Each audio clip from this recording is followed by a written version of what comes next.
Hi and welcome back to In Play. Today I'm going to be covering Takenoko, a game about growing bamboo. Yeah, it doesn't sound real exciting, but it's a lot of fun. It's a very simple game. There is a little bit of depth to it once you get multiple people playing, but all in all, it's a pretty simple and beautiful game. The basics of the game, what you're attempting to do as far as the game is concerned, the theme of the game, in which the Emperor of China has given to the Emperor of Japan a panda. And now you are in charge of tending the gardens with your gardener and making the most beautiful garden you can so that the Emperor is pleased. That's the theme of the game. The actual play of the game is building and cultivating this garden and meeting goals and conditions as you go so that you can collect cards and collect points, hoping to be the first to finish the garden and to have the most points to win the game in the end. Finishing your garden first means that the Emperor comes to your garden and deems it worthy, and then you get his card on top of the other cards you've collected. So, that is Takenoko in a very little nutshell. I'll start going over the pieces and the finer points of the game as we continue.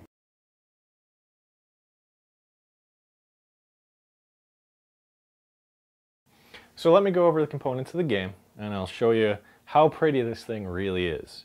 So, the first thing I'm going to show you, the artwork goes along with the box. Very pretty, cute little panda.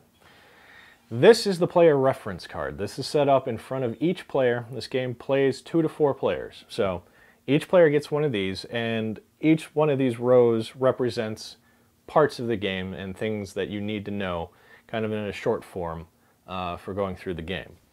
So, first you get your handy little illustration. It's very pretty. Again, pretty. Panda. Cute.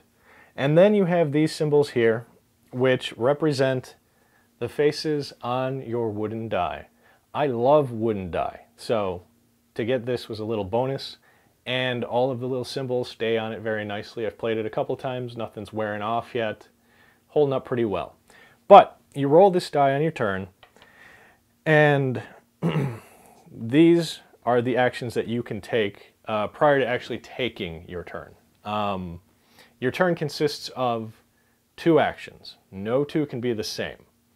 When you roll the die, if you get the sun face, you get a 3rd action. You can't repeat the other 2 actions, but you get a whole 3rd action. So that's nice if you're starting to kind of figure out a strategy, or you just want more things to be able to do in your turn to get points. The sun is always helpful to you. If you roll the rain, you can pick a tile that has bamboo growing on it and cause the bamboo to grow.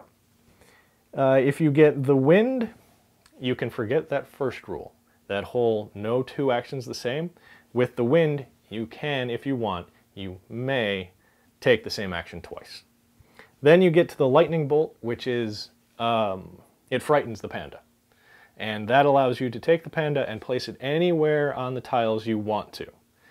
Normally, when the panda moves, he only moves in straight lines on the board. With the lightning, again, you can put him anywhere you'd like. Then you get cloud cover, which allows you to get development pieces. You can add these to the tile, or you can hold on to them for later. But each development piece, and there are 3 different ones, they enhance the boards that you have in front of you. One allowing for the board to become irrigated in that one specific hex.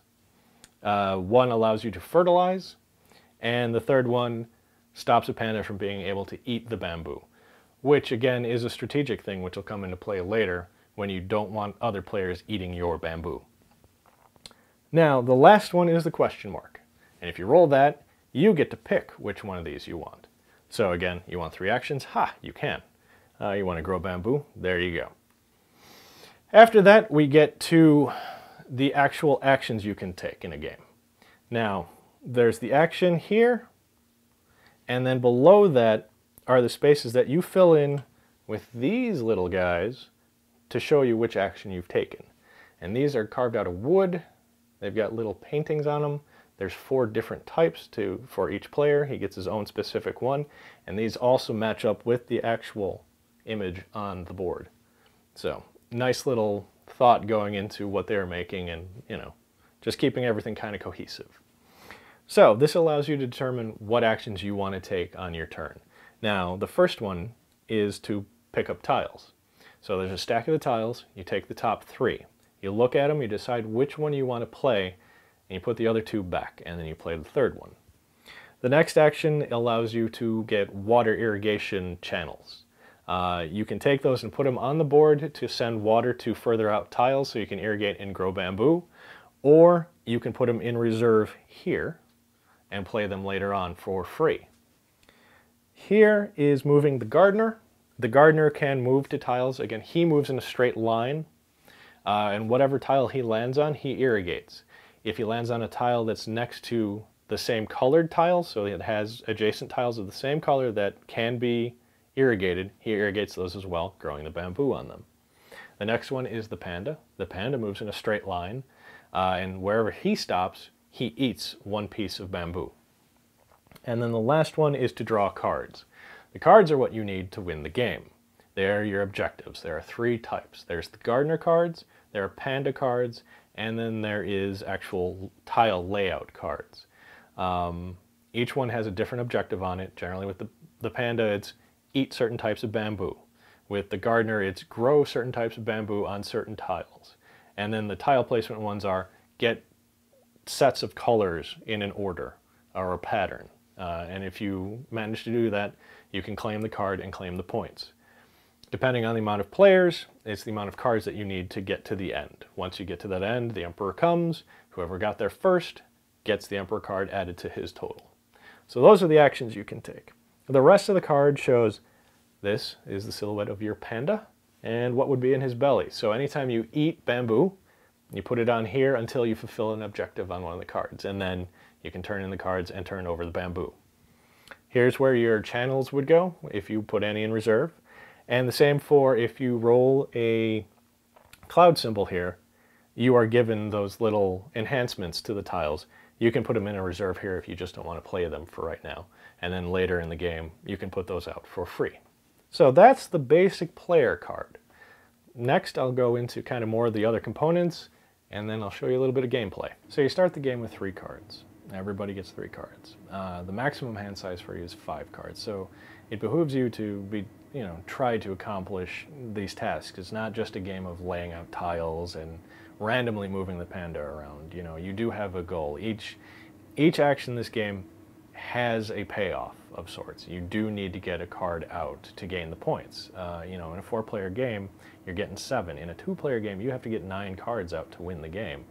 So again, it behooves you to be doing things that are, actually accomplishing tasks. Okay, so I'll start showing you components and we'll kind of deal with a little bit of how the game's played out. So the game is set up with this tile being in the middle.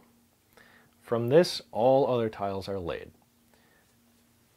Now, there are a variety of tiles, and they all have very pretty artwork on them. You have your green tiles, your yellow tiles, and your pink tiles.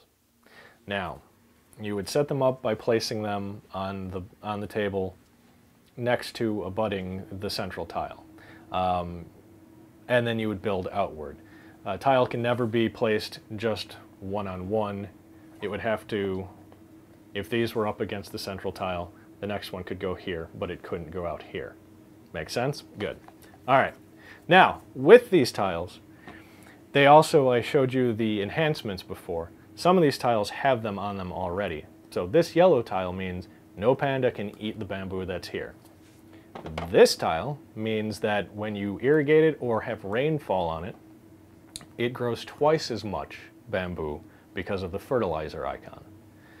And then on this one is already irrigated by itself. So it doesn't need a channel to grow bamboo. It will start growing bamboo. That doesn't affect the tiles around it, so if you're far enough out that you still need channels to get out to do the other tiles, this one can't start a new channel. It has to come from the middle. But this guy by himself is already irrigated. So it's nice to have to place out farther out when you can start building up your own little bit of the garden. Okay, so aside from the tiles, you have the aforementioned irrigation channels, these little wooden blocks, bars. You place them out to get water out to further tiles to, again, further water your garden. Now, when you start growing the bamboo, I thought these were really, really pretty. You have these. They come in green, yellow, and pink and go with corresponding tiles. And this is the base of your bamboo. Every time you have the gardener touch one of the tiles with the bamboo is on, it'll grow. If you have rainfall, it'll grow. And it grows by adding other pieces of bamboo to it, up to a maximum of 4. So, you have this. For your gardener, sometimes this is a goal. He'll need to get 4 grown on a certain tile. Some of the tiles can be completely blank of any enhancements. Some will need enhancements. Sometimes the gardener will need to have grown 4 of these in a location, and you'll get a ton of points. A ton being 7 or 8 points per card, but that's a pretty big deal. And so you grow those. The trick is, the panda's always hungry, and other players at the table will either, for their own means, try to get the panda to eat some of this bamboo because different colors of bamboo or multiple of the same type of bamboo being eaten by the panda gets them points for their cards too. And so you would simply take one off and put it on that little silhouette of where the panda is on your card. And they can use those pandas as weapons, or the panda as weapons against you. So, something to keep in mind. If you're setting up tiles, sometimes you want to make sure you have tiles that have the panda can't eat bamboo from this tile, because it'll help you in the long run. After that, we have the cards themselves. So there's a blue deck, and these are your tiles. This is setting up tiles in certain formations. You get the point value for turning in the card and the actual objective. So you need 3 yellow in a row for this card to win it. You have the pink, or the purple cards here. The purple cards are your panda cards. These are the objectives your panda needs to get. So with this one, you have 6 points if you turn in this one, which means the panda's had 1 bamboo from each of the colors. And then you have the red gardener cards. And so here, the big one.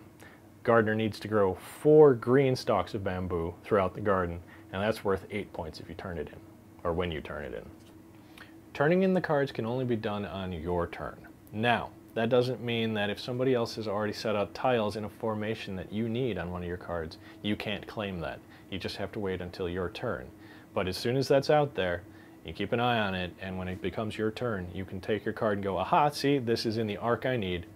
Here's my card, I get those points. To win the game, it depends on how many cards are played. In a 4-player game, you only need to play 7 cards. In a 2-player game, you need to play 9 cards. Okay, and the first person to get there also gets the Emperor card. Now, you can, part of the strategy is figuring out if you want to get there quickly, or if you're okay not getting the full amount of cards because somebody else may get there before you. But you can play a bunch of low point cards because those objectives are fairly easy to get. Sometimes it's just like, get your panda 2 bamboo and that'll get you 2 points. And you can get up there quickly, but once you total up, you may not have the full amount to beat other people at the table. So there is a little strategy in figuring out how many points you want and what's going to win you the game, kind of figuring out what other people are doing and watching other people closely.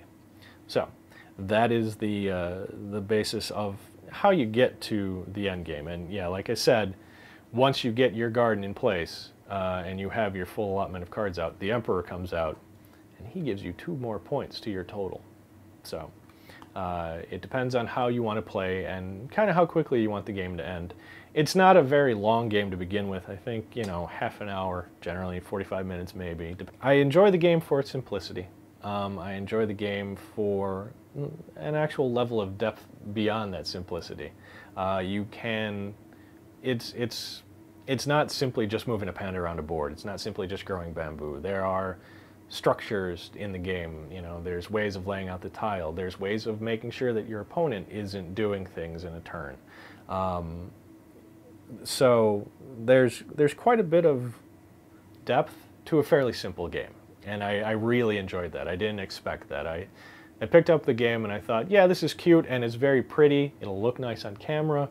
and I can wow some people with how pretty they're making board games nowadays. But beyond that, there is a depth that I find somewhat rewarding. It's not just an easy throwaway game. It's a fun game that has very shiny components, and I've enjoyed playing it. I've played it more than a handful of times now, and I can say every time it's been different. It's generally very close, so there is a level of tension. It's not a great amount of tension, but it's a fun amount of tension. This is a good family game. I would highly recommend it for families. It's a good beginner game. And, you know, if you're just sitting around enjoying an evening, there's worse ways to spend it than playing this. I enjoyed Takenoko quite a bit.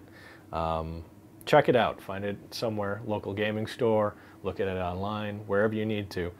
Watch this podcast more often. Either way, take a look at Takenoko. You're in for a good time.